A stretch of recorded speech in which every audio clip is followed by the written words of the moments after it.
Good afternoon, ladies. Thank you so much for putting me in a room with powerful women and with apparently cheesecake that has no calories. I don't know which is better or more important. I want to talk to you about something that from a mother's heart, from an educator's heart, and from a psychologist's heart is really important. We want to grow children. That's our business. And we want to grow them not only in what they know, but we want to grow them in who they are and who they can be.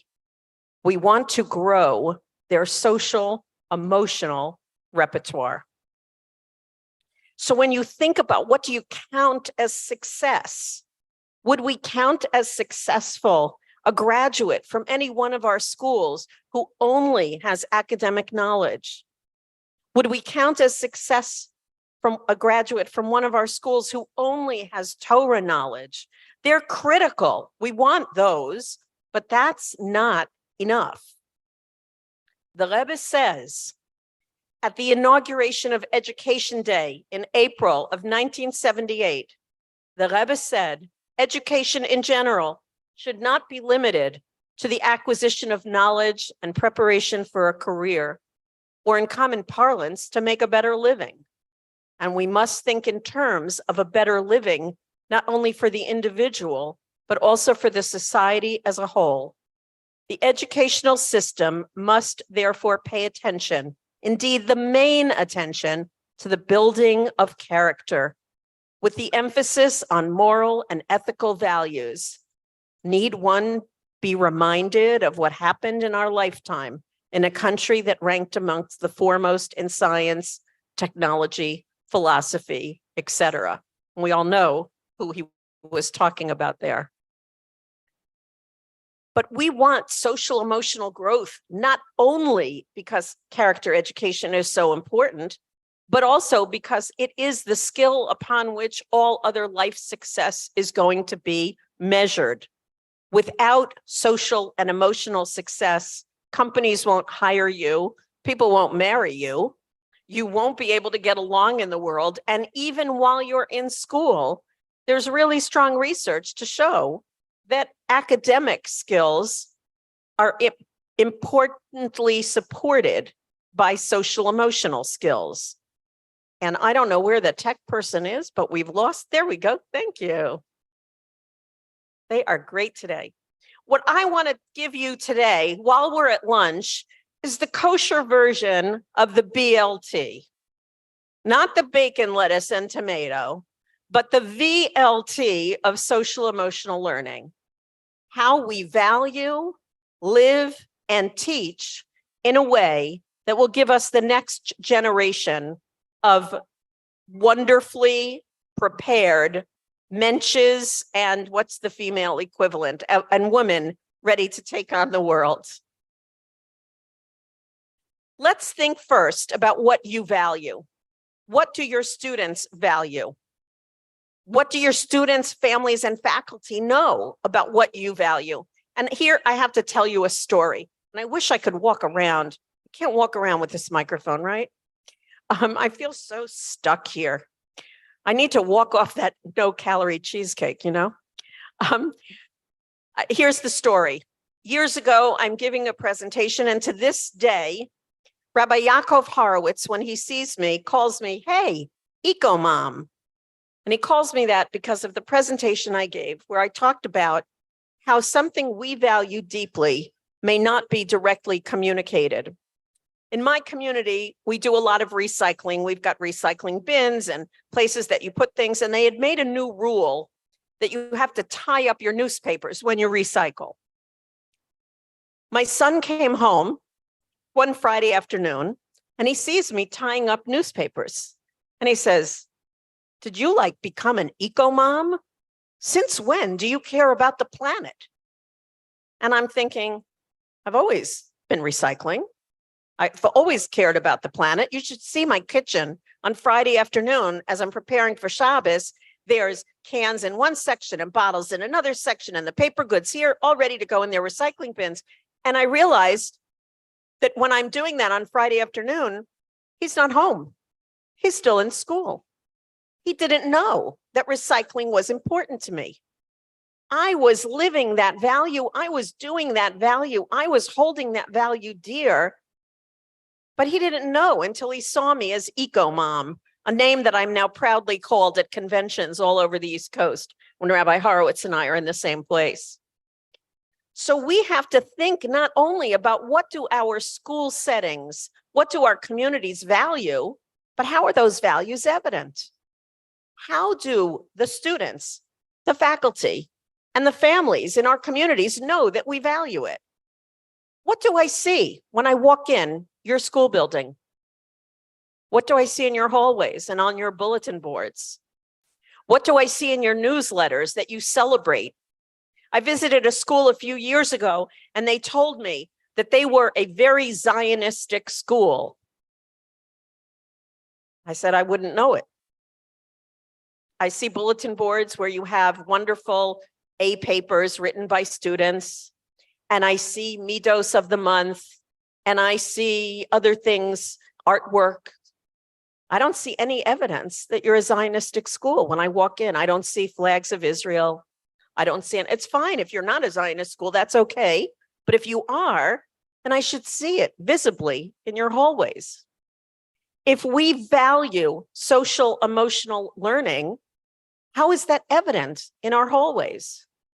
Do we have a welcome poster that says, nice lives here, kind lives here, good lives here? That's what's important to us, not just success and knowledge. Don't assume, by the way, that just because you display it, the communication has been received. Excuse me. Be transparent and deliberate. You may need to write in your school newsletter to parents. This is a new initiative we have. This is something we believe deeply in. This is something we hope you'll join us in celebrating, in showing. You see, you talk about kindness and people treat you well. Thank you.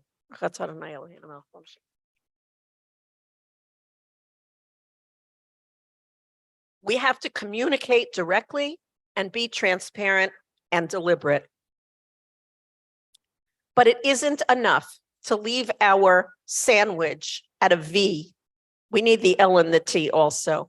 Valuing is not enough. We have to live those values. If we say we are a school that believes in kindness, but we interrupt each other at meetings, then we're not living kindness.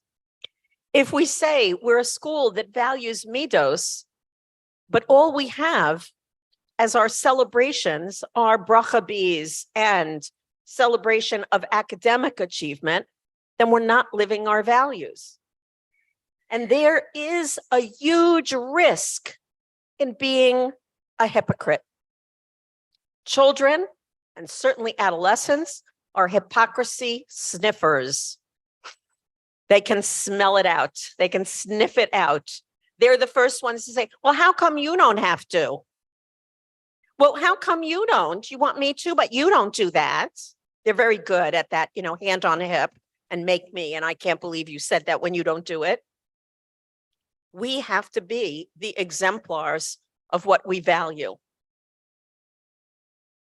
We have to behave in the exact way that we want our students, our faculty, and our family to behave. Oh, I'm sorry for the last line on that slide. It's from an old slide. I don't know what the brain associates with sleep or rest. Chaim Ganat, the Israeli early education pioneer, said that children are like wet cement. Whatever falls on them makes an impression.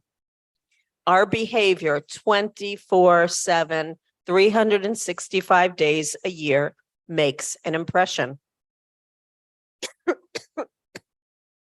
If we live kindness, if we live social responsibility, if we live emotional integrity, then we set the example. They learn from us. Imagine the scenario. A teacher has come in after a very, very busy day, rushes in late to the classroom, and one of the students says, did you bring our reports? Very excited, wants to get their grades back, and the teacher did not. In the very hectic morning that she had, she left her reports at home.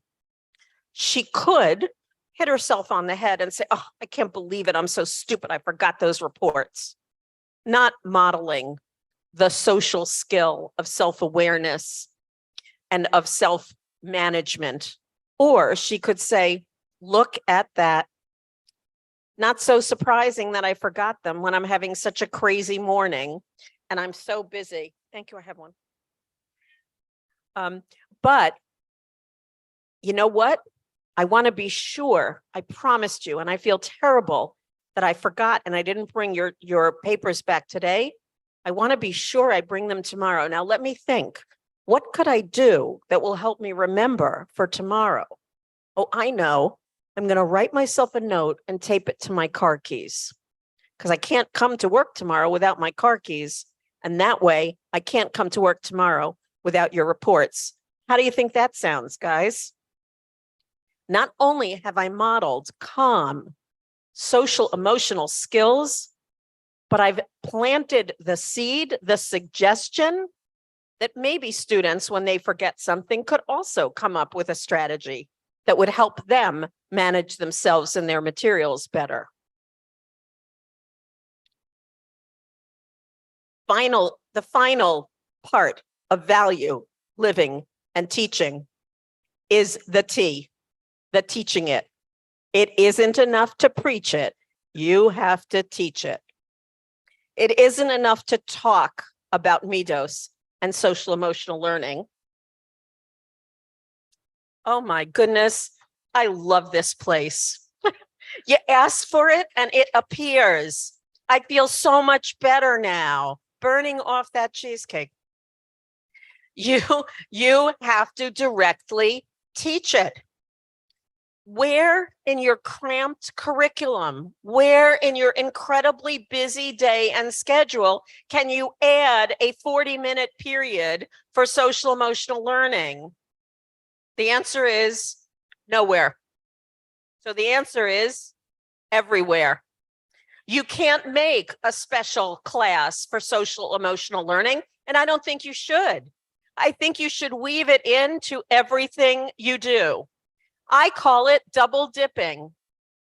Everything we teach, we should ask ourselves the question, what two things am I teaching right now? And if it isn't two, then it's not enough. I may be teaching this pasuk. I may be teaching the parsha. Am I also teaching the midah, ben adam lechavero? Am I also teaching chesed? Am I also teaching ben dan lechav zchut? What else am I teaching at this moment? Make strategic choices about your content. We do in many, many grades. We do not teach every pasuk in a parsha. We don't teach every segment. Pick the segment that is best going to support the social emotional lessons that you want your students to learn. Think about the content that you're teaching and think about cross-curricular possibilities. Think about partnerships across other departments in the school so that art projects and music projects, the songs that we learn, the art that we do can all harness the themes of social emotional learning that we want to generate. We also can teach both directly and indirectly. Directly is simple. I want to teach you the social skill of conflict management. I can give direct lessons on conflict management. The internet is rife with lesson plans, books, and ideas on how to teach specific social skills, whether it's something as complex as conflict management or something as simple as how to make eye contact when someone speaks to you. True story, my husband is one of 4 sons. His father gave them all lessons growing up on shaking hands. He gave lessons on how you shake hands. If you didn't shake it well, if you didn't have a firm grip, he said, oh, you're like a loose fish. No one is going to take you seriously with that handshake. Do it again. And if you didn't make eye contact when you shook hands, he said, you have to look someone in the eye when you shake their hand. That's how you show them you care about them, that they matter to you. He taught his 4 sons how to shake hands. I'll tell you, my husband has the best handshake I've ever seen in the world. Really, an amazing handshake. But we have to be teaching students, not necessarily in today's post-COVID world, how to shake hands, but we have to teach them, how do you make eye contact? How do you pay a shiva call? What do you say to be Benachem Avel? How do you visit someone in a hospital? How do you be Misameach the Baal Simcha at a Simcha? We have to teach directly, how do you do these things? And we also have to teach indirectly. Every time we read a novel, we should be asking about the characters in the book. How do they feel? How do they behave? Are they showing good midos? And if they did, wonderful. If they didn't, why not? What should they do differently? How could they behave differently? Every time we learn the lessons of history, we should be asking, was this the kind of behavior that we should be engaging in? Every time we learn biographies of great scientists and leaders, we should be thinking about what are the social skills that supported them, that allowed them to succeed. And every time the news provides us with examples of good people or of good actions, heaven knows the news gives us plenty of examples of bad people and bad actions. But when we hear about heroism and kindness in the news, we should bring that into our classrooms and share it with our students. We have to remember that just like teaching reading, teaching social and emotional skills is a process and it takes time. You can't expect somebody to learn to drive on I-95 outside Stamford, Connecticut, the first time they get into a car. You're going to take them first here in the Hilton parking lot, maybe not actually in the Hilton parking lot. That was pretty tricky with all the turns in the parking garage. Take them into a nice suburban parking lot, and they're going to practice their driving skills until they get comfortable. And only then are you going to let them drive on the parkway. So we can't teach our class conflict management on Monday and send them out to recess on Tuesday and say, oh, use your conflict management skills. And I think the most absurd thing in the world is when I hear from parents or educators, well, I want them to work it out by themselves. The only time we can ask students to work something out by themselves is after we've given them the skills they need to do the work. We don't tell second graders, could you do the logarithmic transformation of this number? We don't even tell high school students that. But we only ask you to do long division if we've taught you how to do long division. We only ask you to read the Rashi if we've taught you how to read Rashi's script. We can't expect you to use social emotional skills if we haven't taught them to you and taught them to mastery. And that means that we have to provide a lot of opportunities for practice and a lot of feedback. I used to run social skills in my private practice. As a clinical psychologist, I see children for 40 minutes and I would teach them a social skill in my office. And then I would say goodbye to them and I wouldn't see them again for a week. And it wasn't the best model of teaching social skills. I would walk into schools and teachers would say, well, I can't teach social skills. I'm not a therapist. And I would say, but you know what? You're not like me. I only have 40 minutes once a week. You have these students all day, every day, 5 days a week. If you teach them something in 40 minutes on Monday, you can be practicing it and reinforcing it all through the week. You have much better leverage as a teacher, as an educator, to impact the growth of students' social skills than any psychologist or therapist does. In the heart of Chinuch, the Menachem Foundation, in their new curriculum, wrote, "We can no longer take for granted that students arrive at school with basic social emotional competencies already in place. Our world is difficult. There's increased exposure to secular media, technology, information overload. There's greater anxiety and diminished wholesomeness in children's lives. We need to build early emotional health early on so we can prevent complications down the line." To teach directly, I mentioned there are two ways to teach: directly and indirectly. To teach directly, you have social skills lessons. You have lessons to help students understand what friendship is and isn't, and lessons to help them understand emotions, those of themselves and those of others. How do I know how I'm feeling? How do I know how others are feeling? Teaching indirectly, leverage your process. You teach social skills every time you assign people to work in pairs. You teach social skills every time you do a group activity. Use that process. Ask students. I teach graduate students. I ask them after every group task, how do you think you did as a group member? Graduate students, I'm teaching teachers. And I ask teachers, were you a good group member? What did you do to contribute to your group's success? Was there anything you did that got in the way of your group functioning well? What would you do differently?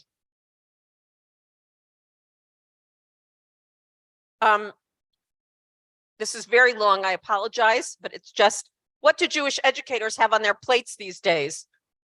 This is from Jeffrey Kress, book on social emotional learning. You've gotten helpings of so many things, to feel everything that you have to do, so much you have to do. No wonder many educators are feeling like they've just eaten Thanksgiving dinner. Everything looks so yummy. I had to take a taste. Now I'm stuffed and I can't move. If I eat anything else, I might explode. And I'm only moderately certain that I can digest what I did eat. This is I understand. This is your dilemma. There is so much on your plate. And I'm not talking about the yummy lunch that we're all eating. There is a lot on our plate. We have a lot to do as educators. And you have social emotional needs as well. You cannot build others if you've not built yourself. Reflect. Give yourself time to think about what you do, to understand how important you are in the lives of children, to look back and think about, what did I do well and what could I do better? And most importantly, use self-care. You know that every time you fly on a plane, they make the same announcement. In the rare occasion that the cabin should lose pressure, oxygen masks will drop from above. Even if you are traveling with people who need assistance, please affix your mask first. Ladies, make sure you fuel yourselves. Take the time to take care of yourselves. And I'm so appreciative that the Kinus does a wonderful job of certainly feeding you. This is too small for you to see, but it is a wonderful chart of the periodic table. You know, the periodic table in chemistry has all the elements. This is the periodic table of Midos. It includes, oh, they don't have it up here. It includes things like confidence and balance your I can't read it from here. It's modesty, wisdom, humility, a wonderful chart of the midot that comes from the Jewish Camp Association. And Rabbi Israel Salanter reminds us that the Maharal of Prague created a golem, and this was a great wonder.